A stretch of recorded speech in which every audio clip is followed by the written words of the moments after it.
수많은 대책들이 발표됐지만 체육계 폭행은 여전히 관행처럼 이어지고 있습니다. 오늘 전격 인터뷰 취재 후 시간, 본인의 고통을 세상에 알리는 마지막 수단으로 죽음을 택할 수밖에 없었던 고 최숙현 선수 이야기를 전한 스포츠부 조은지 기자를 만나봅니다. 지금 함께 보시죠.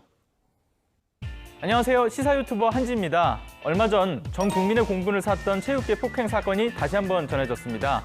오늘은 트라이애슬론 국가대표 고 최숙현 선수의 억울한 죽음을 알린 스포츠부 조은지 기자를 만나보겠습니다.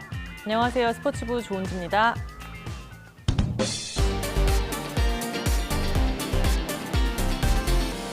네, 안녕하세요.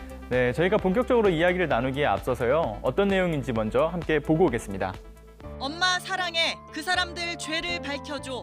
이 메시지를 마지막으로 22살 최숙현 선수는 지난달 26일 몸을 던졌습니다. 유족은 전 소속팀 경주시청에서 상습 폭행과 괴롭힘, 갑질 등을 당하며 선수 인생이 무너져 내렸다고 주장합니다. 네, 이 사건 어떻게 처음에 세상에 알려지게 됐나요? 미래통합당의 이용 의원, 국가대표 썰매 감독 출신의 의원 체육인이거든요. 네. 그분이 이제 아침 9시에 국회에서 기자회견을 하고 이런 죽음이 있다. 트라이애슬론 선수가 죽었는데 투신을 했는데 왜 기사 한 줄 나지 않느냐라고 저에게 전화를 해서 알려줬거든요. 그래서 그런 일이 있어요? 뭐죠? 그게 하면서 제가 막 알아보고 네. 진정서도 입수를 하게 되고 유족과 접촉을 하게 되고 하는 과정을 거치면서 이제 저는 그때 이제 인지를 하게 됐고 네네.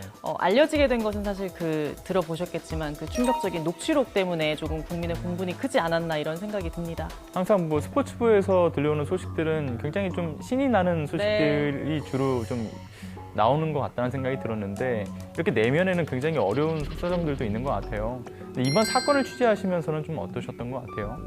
고 최숙현 선수가 네. 녹음했다는 그 녹취 파일을 받고 제일 처음에는 별 생각이 크게 없었던 것 같아요. 근데 그거를 꼽고 치면서 계속 충격인 거죠. 그래서 와 이건 정말 충격이다 하면서 별표를 쳤어요. 별표. 근데 다 별표예요. 나중에는 뭐가 충격적이었는지도 모를 정도예요. 이렇게 센 거를 방송을 해도 되나? 좀 충격적인데? 네. 그런 생각이 들면서 어디서부터 어디까지 보도를 해야 될까 이런 생각도 많이 했는데 그럼에도 불구하고 이게 정말 크게 당했다라는 것을 알리는 것만이 고 최숙현 선수의 한이랄까 본인의 마지막 그 죄를 밝혀달라고 했던 것에 조금 도움이 되지 않을까 이런 생각도 하면서 취재를 했던 것 같습니다. 계속해서 지금 유가족분들하고도 연락을 네. 하고 계신 거죠? 그렇죠. 굉장히 좀 유가족분들이 참담한 심정일 것 같은데 어떤 말씀들을 좀 전해주시던가요? 마지막 유언이라고 할 수 있는 SNS 메시지가 카카오톡으로 마지막 할 때 그 사람들 죄를 밝혀줘라는 말을 남겼잖아요. 그러니까 네.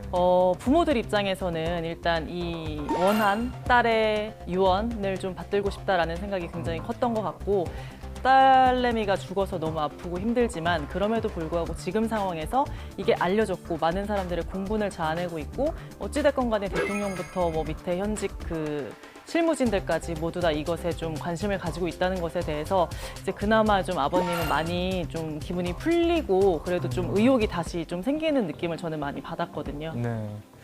근데 이 고 최숙현 선수의 종목이 철인 3종이었잖아요. 네. 아무래도 비인기 종목이라서 이것이 알려지는데 더 어려움이 있지 않았겠느냐 이런 이야기들도 나오고 있는 것 같아요. 좀 부끄러운 얘기일 수도 있지만 저희랑 다들 비슷할 것 같아요. 뭐냐면 스포츠부 기자들마다 다 담당 종목이 있거든요. 그래서 네네. 저 같은 경우는 축구 담당이다, 배구 담당이다 이렇게 얘기를 해요. 근데 철인 3종은 저희 솔직히 담당도 없어요.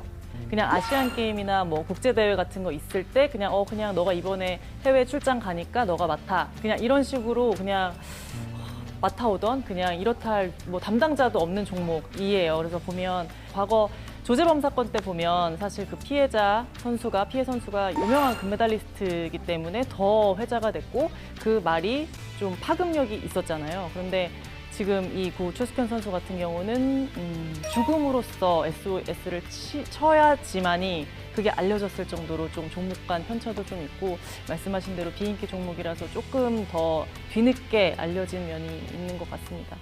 이러한 사건들이 있은 뒤에 여러 가지 수많은 대책들이 쏟아져 나온 것으로 알고 있는데 네. 여전히 근절되지 않는 그런 상황들이란 말이에요. 네. 이러한 어떤 발표된 대책들의 문제점이 있는 건가요? 제도가 저는 전혀 문제가 아니라고 생각해요. 지금도 문 대통령이 또 얘기를 했더라고요. 스포츠 인권 강화해야 되고 다시는 이런 일 없어야 되고 과정이 올바르지 않은 메달은 의미 없다 이런 얘기를 했어요. 그런데 그렇지가 않거든요, 현실은. 체육계는 과정이 올바른데 금메달 못 따면 어떻게 하나요? 뭐 먹고 사나요? 평생 운동만 했는데. 그러니까 이게 뭐 한두 가지로 되는 게 아니라 총체적으로 얽혀 있다. 그러니까 평생 여기에 내가 모든 것을 내 인생을 올인을 했을 때 뭐 부상이 됐든 무엇이 됐든 거기서 잘 안 됐을 때 그들이 정말 그냥 공부하고 평범하게 이렇게 살아온 사람들처럼 잘 살아갈 수 있는 기반이 저는 전혀 없다고 생각해요. 지금도 여전히. 그래서 그게 그러니까 뭐 아까도 잠깐 말씀드렸지만 해법이 없어요. 그래도 이것들이 좀 뿌리 뽑히고 개선돼야 한다라고 한다면 어떤 부분들이 가장 시급하다고 생각을 하세요? 엘리트 스포츠 위주로 꾸려온 우리 시스템에서는 그렇게 뭐 공부도 하고 뭣도 하면 메달을 못 딴다고 생각하죠. 근데 그렇게 따온 메달이 좋으세요? 그렇지 않죠. 그러니까 우리 국민들이 저는 합의가 돼야 된다 생각해요. 아름다운 뭐 2등, 3등, 4등 아니더라도 올림픽 나가는 자체만으로도 행복할 수 있잖아요. 그러니까 그런 문화가 좀 갖춰졌으면 좋겠다. 저는 그런 생각이 들고 진종호 선수가 한 말이었던 것 같은데 사격에 외국 선수들한테는 올림픽이 축제인데 우리나라 선수들한테는 숙제다 이런 말을 하는데 다 비슷한 맥락인 것 같아요. 이게 와 여기서 내가 금메달 못 따면 지금까지 내가 해온 게 다 망해. 아무것도 아니야. 난 여기에 내 인생이 달렸어. 라는 그 절박함 이런 문화까지 다 바뀌어야 되지 않나. 말씀해 주신 것처럼 좀 이 축제로 즐길 수 있는 문화로서도 받아들여져야 될 것 같고 이것이 공론화가 되어야 대책들이 마련이 되는 것 같은데요. 이런 경우에 언론은 어떤 역할을 해야 된다고 생각을 좀 하세요?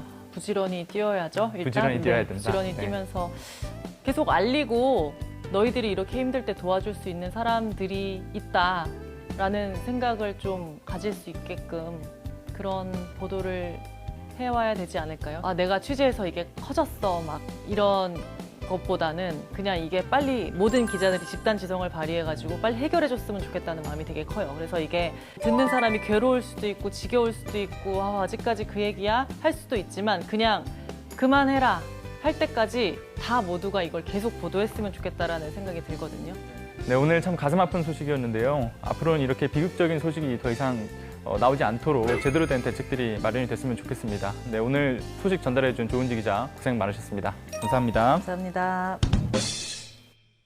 정규인터뷰 취재 후는 언제나 시청자 여러분의 궁금증과 함께합니다. 또 이 사건의 취재기를 꼭 알리고 싶다 하는 기자님들 언제든 연락 주세요. 감사합니다.